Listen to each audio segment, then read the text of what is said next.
If you've ever looked back at your childhood and thought, wait, that wasn't normal, was it? Then you'll understand why one sentence changed everything for me. I didn't grow up in chaos. There was no screaming, no broken doors, no police cars outside our house. That's what made it harder to see. My name is Lauren Mitchell. I'm 29 years old, and I grew up in a quiet suburb outside Denver, Colorado. On paper, my childhood looked stable. 2 parents, 1 older brother, clean house, good grades, church on Sundays. Nothing dramatic. At least, that's what I told myself for years. My brother and I were never especially close. He's 4 years older than me, Ethan. When we were kids, he felt more like a supervisor than a sibling. He corrected me often, told me when I was being dramatic, reminded me to just keep things simple. That phrase came up a lot in our house. Keep things simple. Growing up, I was known as the sensitive one. If I cried, I was told I was overreacting. If I asked questions, I was told I was overthinking. If I got upset, I was reminded that other families have it worse. And maybe they did, but that doesn't mean something wasn't wrong in ours. There were small rules in our house. Rules that didn't sound like rules. We didn't talk about money. We didn't bring up old things. We didn't contradict our parents in front of others, and if something uncomfortable happened, we moved on quickly. No processing, no discussion, just silence. As a kid, I thought that was maturity. We were the calm family, the low drama family. My friends' houses were loud and chaotic. Ours was quiet, controlled. When I left for college, I felt something strange, relief. Not because I hated my family, but because I didn't feel monitored anymore. No one correcting my tone, no one telling me to drop it, no one subtly adjusting my version of events. I didn't realize how much that adjustment had shaped me until last Thanksgiving. I hadn't been home in months. Work kept me busy.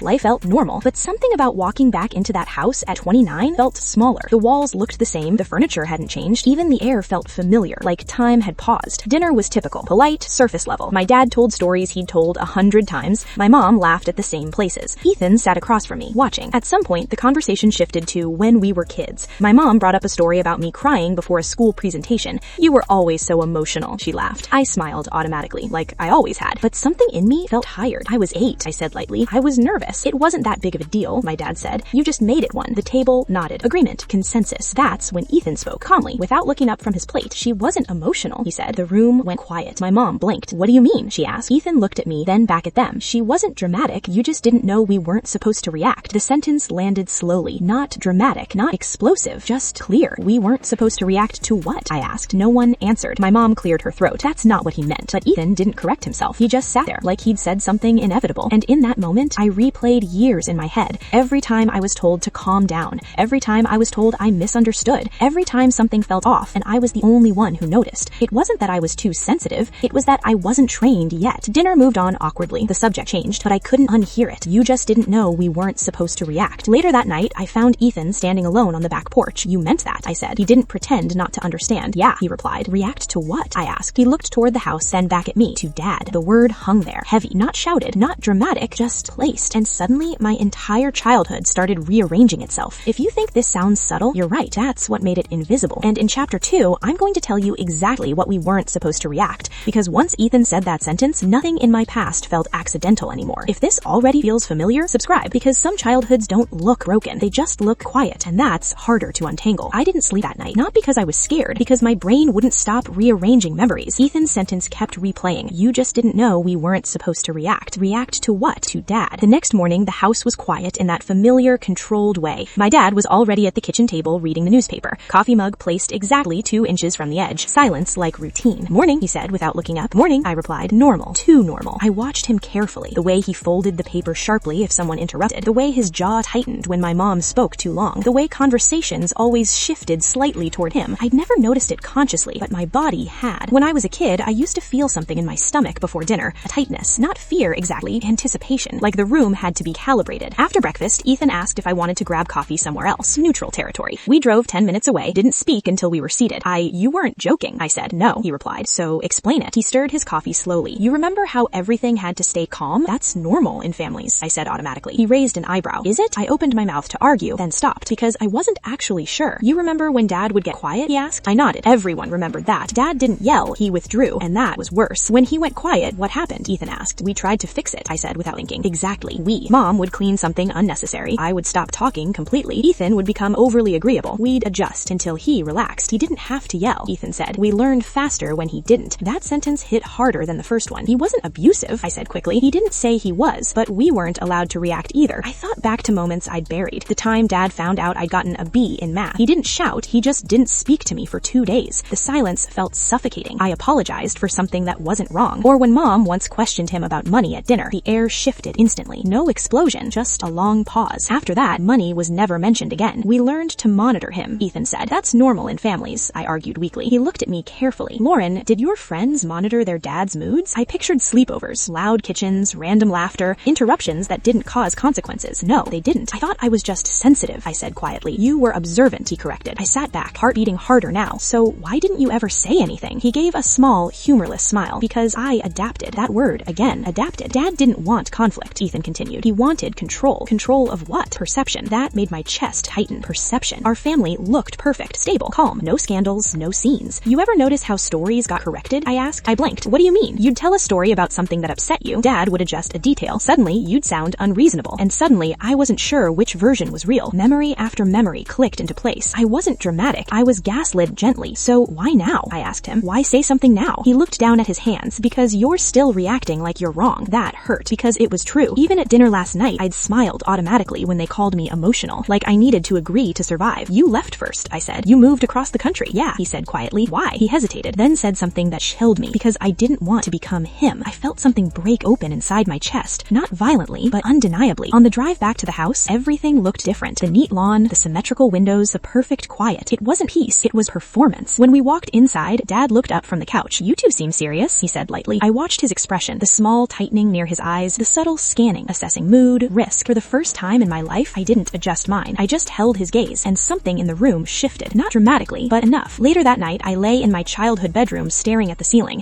Every overreaction, every apology I'd made, every moment I thought I was too much. It wasn't random, it was conditioning. And suddenly I realized something even more unsettling. If Ethan had adapted and I had resisted, then what role had I actually been playing in that house? Chapter 3 is where I test something, not dramatically, just one small reaction, and the response I get tells me everything. If this is starting to feel familiar, you're not alone. Some childhoods don't leave bruises, they leave adjustments. I didn't confront my dad, not directly, that would have proven his point. Instead, I decided to try something small, an experiment. At dinner that night, everything looked the same. Mom placed the plates carefully. Dad sat at the head of the table. Ethan stayed unusually quiet. I felt the old tightness in my stomach, but this time, I didn't smooth it over. Halfway through dinner, Dad brought up an old story again. The time Lauren thought I was mad at her for days, he said with a small chuckle. She always imagined things. Mom laughed lightly. I didn't. That's not how I remember it, I said. The words weren't loud, but they landed. Forks paused. Ethan's eyes lifted slowly. Dad blinked once. What do you mean? He asked calmly. The calm was deliberate. I mean, I continued evenly. You didn't speak to me for 2 days. That's not imagining. The air shifted instantly. Not chaos, just pressure. I was busy, he said. No, I replied. You weren't. Mom shifted in her seat. Lauren, honey, she said. I held up my hand gently. I'm not attacking you, I said. I'm just saying that it wasn't in my head. Dad leaned back slightly. That's your interpretation, he said. There it was. Interpretation. In the past, that word would have made me doubt myself instantly. But tonight, I stayed still. No, I said quietly. It was my experience. Silence. Not dramatic. Heavy. Dad's jaw tightened. Just slightly. Then he smiled. That practiced, controlled smile. You've always been emotional, he said. That's not a flaw. It just means you process things differently. The room relaxed a little. There it was. The reframe. Except this time, I didn't accept it. I wasn't emotional, I said. I was 8. Ethan looked down at his plate to hide something that might have been a smile. Dad's voice lowered half a degree. We're not doing this at dinner. And just like that, the boundary reappeared. Not anger. Containment. I didn't push further. That wasn't the experiment. The experiment was the reaction. And I got it. After dinner, Dad retreated to his office. Mom started cleaning immediately, like she needed motion. Ethan met my eyes from across the kitchen. You saw it too, his look said. Later that night, I tested something else, small. When Dad walked into the living room where I was sitting, I didn't adjust my posture, didn't soften my expression, didn't smile automatically. I just looked at him neutrally. He paused just for a second, then said, you seem tense. Projection. I'm not, I replied calmly. Another pause, longer this time. Then he nodded once and walked away. That was new. He wasn't exploding, he wasn't withdrawing completely, but something in the dynamic had shifted because I wasn't participating. The next morning, Mom knocked on my bedroom door. Soft. Are you okay? She asked. Yes, I said. You seemed different last night. Different, not wrong, not rude, different. I just said how I felt, I replied. She sat on the edge of the bed. You know how your father is, she said quietly. That sentence hit deeper than anything else because it was acceptance. I do, I said. And that's the problem. She looked startled. He doesn't mean to make you feel small, she said quickly. I know, I replied. That was the most complicated part. I knew. This wasn't screaming abuse. It wasn't broken furniture. It was tone, silence, correction, subtle shifts in perception. That afternoon, I found Ethan in the garage. You saw it, I said. He nodded. You didn't back down. No, I replied. He leaned against the wall. That's why you were the problem growing up. The word hit hard. Problem. I wasn't trying to be, I said. I know, he replied. That's what made it harder. The realization settled slowly. Ethan adapted early. He mirrored Dad, agreed quickly, minimized conflict. He became safe. I reacted, questioned, cried, challenged tone. So I became unstable. And suddenly my entire childhood made sense. I wasn't too much. I just didn't compress myself. That night, lying in my old bedroom again, I understood something else. If I stopped adapting now, the system would either shift or push back harder. And I wasn't sure which one I was about to see. Chapter 4 is where the pushback begins. Because because the next time I refuse to adjust, the silence doesn't feel neutral anymore. The shift didn't happen loudly. It happened in tone, in timing, in the way the house felt tighter the next day. Dad was quieter than usual, not withdrawn, measured, observing. At breakfast, he didn't correct me. He didn't joke. He just watched, and that almost felt worse. Mom filled the silence quickly. So when are you heading back to Denver? She asked lightly. Tomorrow, I said. Dad folded his newspaper carefully. Good, he replied. One word, but it landed like approval. That afternoon, I made the mistake, or maybe the right choice, of bringing something up again. Not at dinner, not publicly, just him and me. He was in the backyard trimming hedges. Routine, controlled, focused. Can I ask you something? I said carefully. He didn't look up. You usually do. I've been thinking about how things worked when we were kids. Worked? He repeated. Yes, the silence, the mood shifts. He stopped trimming, slowly lowered the shears, then finally looked at me. I provided stability, he said calmly. That's not what I'm questioning. Then what are you questioning? Why reacting was treated like disobedience. The air thickened instantly. Not explosive, pressurized. I never punished you for emotions, he said evenly. You didn't have to, I replied. His eyes sharpened. What does that mean? It means the silence was enough. There it was. The line crossed. He stepped closer, not aggressively, but deliberately. You're rewriting history, he said. No, I answered quietly. I was remembering it. For a split second, something flashed across his face. Not anger, fear. And that unsettled me more than if he'd yelled. You've always been emotional, he said again. I've always been observant, I corrected. Silence. Heavy. Long. You're going to regret digging into this, he said finally. The words were calm, controlled, but they weren't a threat. They were a prediction. That night, the house felt colder. Mom barely spoke. Ethan avoided the room completely. Dad stayed in his office. The old system was destabilized, and everyone felt it. I realized something then. Control doesn't collapse easily. It resists. The next morning, I overheard something. Not clearly, but enough. Mom's voice, low and worried. She's not letting it go. Dad's response was quiet. She'll adjust. Adjust. There it was again. The expectation. That was when the final piece clicked. This wasn't about one memory. It wasn't about one dinner comment. It was about maintenance. The family operated smoothly when everyone played their assigned role. Dad, calm authority. Mom, mediator. Ethan, adapter. Me, emotional one. If I stopped playing my role, the structure wobbled. That evening, Ethan knocked on my bedroom door. He talked to you, didn't he? He asked. Yes, I replied. Ethan nodded slowly. He does this thing, he said quietly, where he makes you question your own certainty. I noticed. He's not evil, Ethan added quickly. I know. That was the complicated part. He wasn't. He was controlled, and control can feel safe until it doesn't. I left because I didn't want to become him, Ethan said. And now? I asked. He hesitated. I still hear his voice in my head sometimes. That hit hard, because I do too. The next morning, as I packed my suitcase, Dad stood in the doorway. You're making a bigger deal out of this than necessary, he said calmly. I don't think I am, I replied. He studied me for a long moment. You'll understand when you're older, he said. I almost smiled. I was 29. No, I said softly. I understand now. He didn't argue. He didn't yell. He just nodded once and walked away. As I drove back to Denver, something strange happened. I didn't feel angry. I didn't feel broken. I felt clear, because the silence wasn't accidental. The control wasn't invisible anymore, and the roles weren't permanent. When I got back to Denver, I expected to feel shaken. Instead, I felt lighter. Not because I hated my family, not because I'd won something, but because for the first time, I wasn't confused. For years, I thought I was the unstable variable, the emotional one, the sensitive one, the one who made things bigger than they were. But now I understood something crucial. I wasn't the problem. I was the feedback system. When something felt off, I reacted. And in a house built on smooth perception, reaction looked like rebellion. A week after I returned home, Dad called. He didn't usually call first. Your mother says you've been distant, he said calmly. I've been thinking, I replied. A cause. About what? About my childhood. Another pause. Longer. You're holding on to things that were never meant to harm you, he said. I recognized it instantly. Reframing. Soft minimization. I'm not holding on to them, I said evenly. I'm understanding them. Silence. He didn't like that answer. You're overanalyzing normal parenting, he said. Maybe, but normal doesn't require this much correction. I'm not blaming you, I added. I'm just not shrinking myself anymore. That was the real shift. Not confrontation, expansion. He didn't argue. He didn't explode. He just said something that confirmed everything. You've always been difficult. The word didn't sting this time. It clarified. I was difficult, I said calmly, because I didn't go quiet. Silence. Heavy. Unresolved. We ended the call politely. No screaming, no dramatic goodbye, just distance. A few days later, Ethan called. He's unsettled, he said. I know. You changed the dynamic. No, I replied. I stopped maintaining it. That sentence echoed after we hung up, because that's what it had been. Maintenance. We weren't reacting to anger. We were managing mood. We weren't expressing emotion. We were editing it. I started noticing it everywhere after that. At work, when someone tried to subtly control a room. In relationships, when someone minimized discomfort to keep things smooth. And for the first time, I didn't adjust automatically. I paused, checked myself, asked, am I reacting or am I adapting? A month later, Mom visited me alone. We went for a walk near my apartment. She seemed smaller outside that house, less rehearsed. He doesn't mean to make things heavy, she said quietly. I know, I replied. He just values stability. So do I, but not at the cost of honesty. She didn't argue, because deep down, I think she knew. Before she left, she said something that surprised me. You were always the only one who said what the room was feeling. That hit differently. Not criticism, recognition. When she hugged me goodbye, it felt less like containment, more like release. I don't hate my father. That's the complicated part. He wasn't violent. He wasn't cruel in obvious ways. He just believed control equaled love, and silence equaled peace. But peace that requires you to edit yourself isn't peace. It's compliance. The sentence my brother said didn't ruin my childhood. It clarified it. You just didn't know we weren't supposed to react. Now I do, and I choose to react anyway. Some families look broken from the outside. outside. Mine looked perfect, which made it harder to see. If this story felt uncomfortably familiar, that's not coincidence. Some childhoods don't leave visible scars. They leave adjustments, and the hardest part isn't surviving them, it's unlearning them. If this resonated with you, subscribe, because the next story is about what happened when I stopped being the emotional one in my adult relationships. And trust me, that shift was even harder.